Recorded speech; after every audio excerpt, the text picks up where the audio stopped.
Hey guys, this is Locke. In this video, I'm going to be going over the new 8-man raid, which is the catastrophe raid. I'm going to first explain the raid and talk about the mechanics behind it, and then I'm going to talk about the normal way to do it, and then I'm going to show you how I did it, which I call the Karin cheese method, because it's a way to kind of cheese the raid really. But so first of all, explaining the raid. So you can't actually damage this boss. He is immune to damage. The only way to attack him is for Fine to purify him, and Fine's purify meter fills up the more you heal. So as you can see, the team that I brought into this raid is 7 healers and a tank, Rudy.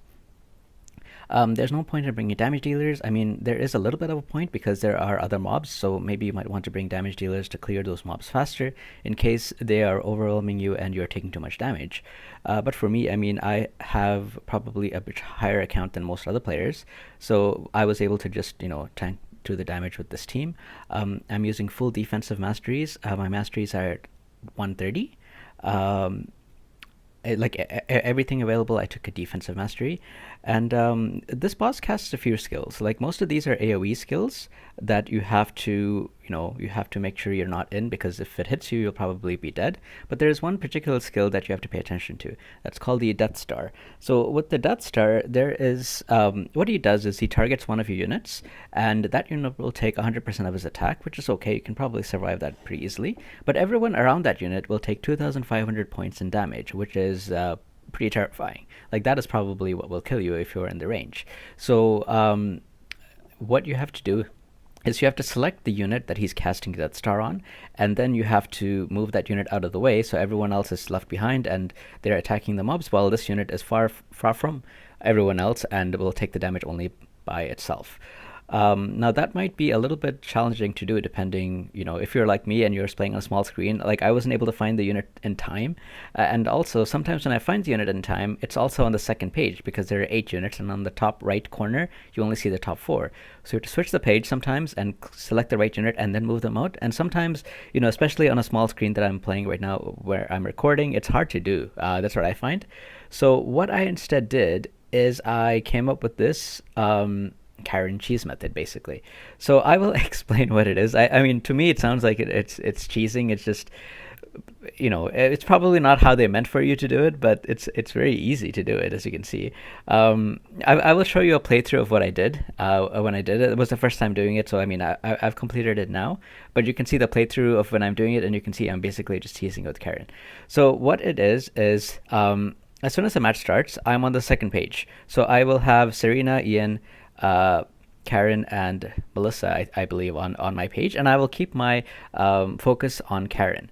And the point here is to try to get Karin's gauge filled up to 100%, very, very quickly, which isn't too bad to do because I have Shay. And if you're having trouble doing this, you can even bring Luki around as well to help Shay and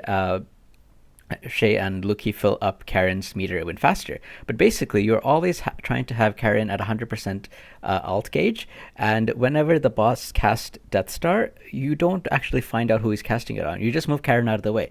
So you move Karin out of the way, let him cast Death Star on everyone else and kill everyone else, and then Karin just revives everyone.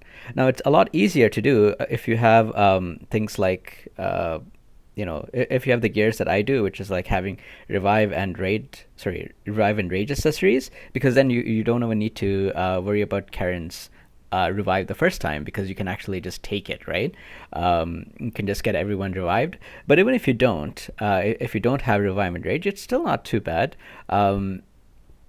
If you have limited numbers, I would suggest putting like rage on Shay and rage on Luki. If you only have limited amounts of rage, if you only have 2 rages, put them on Shay and Luki, because so that they're around longer and they keep they don't lose progress on their alts.